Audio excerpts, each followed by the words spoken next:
আজকে যে প্রিপারেশনটা তোমাদের দেখাচ্ছি সেটা আশা করছি তোমাদের সবার খুব ভালো লাগবে। এগুলো হচ্ছে তিল, এগুলোকে ঘষে পাটায় ঘষে নিলে এরকম সাদা সাদা হয়ে যায়। তো আমি এখানে তিল ভিজিয়ে রেখেছি 2-3 কোয়া রসুন আর কাঁচা লঙ্কা দিয়ে। এরপর ওই তিলটাকে আমি আপনি আপনার মতন করে যে কোনো কিছুতে বেটে নিতে পারেন, আমি এখানে মিক্সিতে বেটে নিচ্ছি। তবে এখানে কোনো জল কিন্তু অ্যাড করবেন না, জল অ্যাড করলে মিশ্রণটা কিন্তু পাতলা হয়ে যাবে। ঠিক এই রকম মিশ্রণটা হবে, মানে হালকা টাইট টাইট, যাতে বড়া করার মতন একটা মিশ্রণ হয়, ঠিক এই রকম।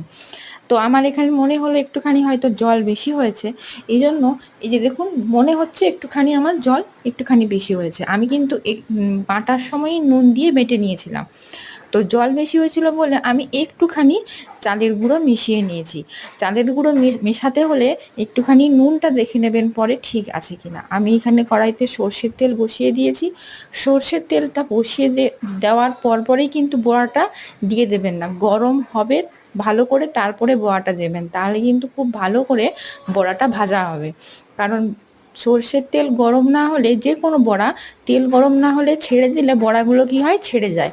এরপরে যেরকম পোস্তর বড়া করেন সেরকমভাবে উল্টে পাল্টে ভেজে নিলেই তৈরি হয়ে যাবে কি, তিলের বড়া। দেখুন কত সুন্দর লাল লাল করে ভাজা হয়েছে।